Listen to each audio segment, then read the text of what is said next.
All right, we're at the top of Whitefish Mountain. This is a 49ers update. Go Niners! He's gonna come in a little bit later, but I've been working on my form. The thing is, you know, I do all the charts of how good quarterbacks are, the XY graphs. Well, I'm in the bottom left in terms of skiing ability. I'm not that good. The guy that you're about to see, he is an upper right guy in the chart. And here he comes. He's gonna be on his way down. You know, this is just spectacular skiing. When you go up to Whitefish in April, you get the sun and you also get the powder. And you also get Mark Major coming on through. Follow him down. All right, so speaking of quarterback efficiency, the king of quarterback efficiency in NFL history is named after the state that we're in, Montana. Bulldog Saloon yesterday in Whitefish. Of course, Joe Montana is one of the featured athletes up on the wall. But Purdy trying to get to that level. Purdy trying to stay at the level that he established over his first 3 years. And I think that Christian McCaffrey is going to be absolutely key. Coming out of the owners' meetings, wrote about it on the San Francisco Standard, there is a big-time optimism that Christian is going to have a huge year for the 49ers. First off, that he's going to be healthy, but if he is healthy, he is the outlet and he is the space maker that creates a supercharged offense.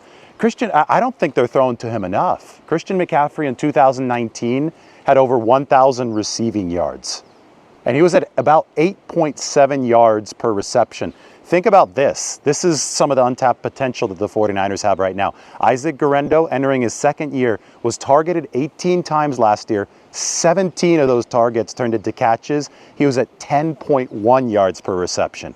I mean, that is massive, massive efficiency coming out of the backfield that the 49ers can pair with Christian McCaffrey. I don't think that Kyle Shanahan ran enough screen passes last season. Through about 3 months of the year, the 49ers were dead last in screen passes attempted. Finally, Shanahan got it going in the final month of the season. Big part of that reason was Isaac Guerendo.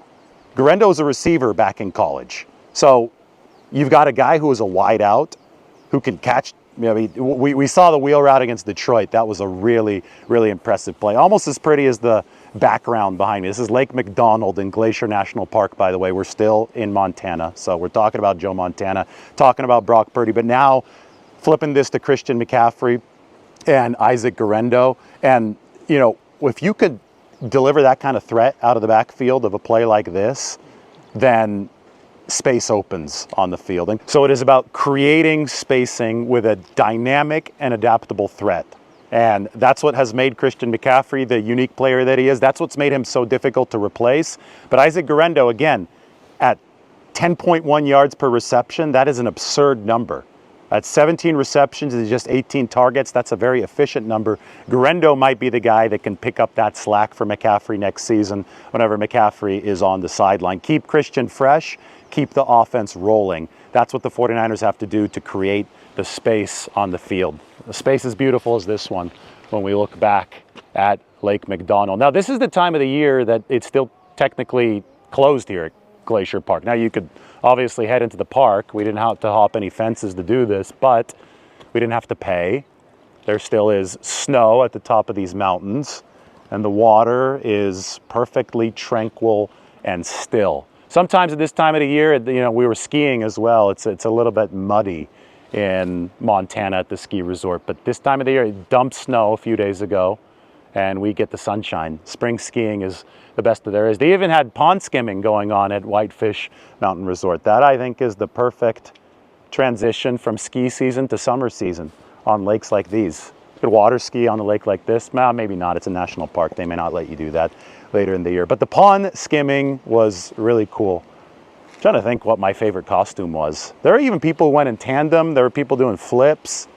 I mean, Whitefish Mountain, the real deal. You know that, speaking of Joe Montana, the state of Montana, speaking of the 49ers, Eddie DeBartolo Jr. now lives in Montana.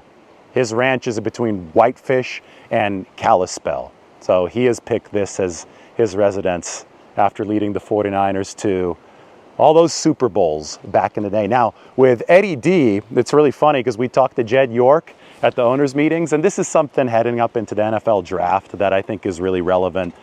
Somebody asked Jed, what was your role in the spending pullback that we've seen from the 49ers so far this offseason? And Jed said, I don't know if I was the driver of that. I think my uncle was the driver of that. Why is that? Well, because it was Eddie DeBartolo's spending that led to the implementation of the salary cap. It was Eddie DeBartolo Jr. and Jerry Jones. It was the Cowboys 49ers arms race in the 1990s that led the league to say, hey, wait, these two teams are dominating everybody. The Super Bowl is actually the NFC Championship game. We better institute a salary cap. And that's why the 49ers have obviously had to restrain their spending, just like every other team that's spent a lot over the course of the past 25, 30 years has had to, at some point, restrain its spending. Now, one player that the 49ers have spent on is Christian McCaffrey. Another player that they will spend on is Brock Purdy, because that is the battery of this offense. When these two were humming together back in that 2023 season especially, I mean, this was a high-powered pairing.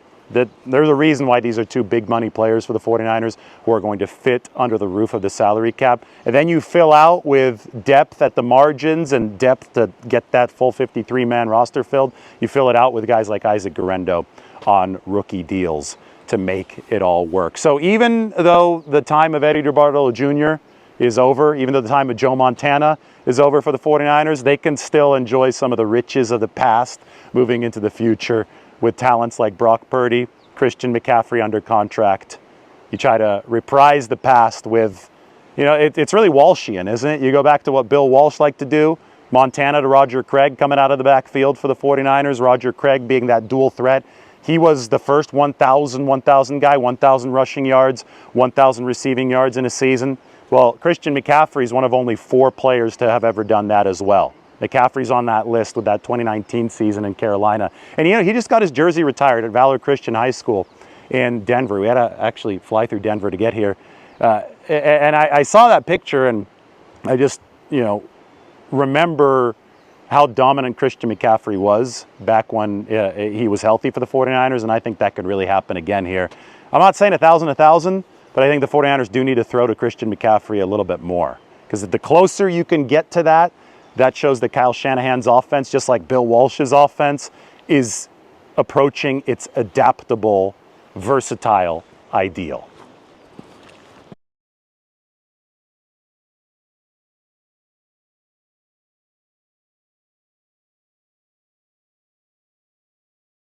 That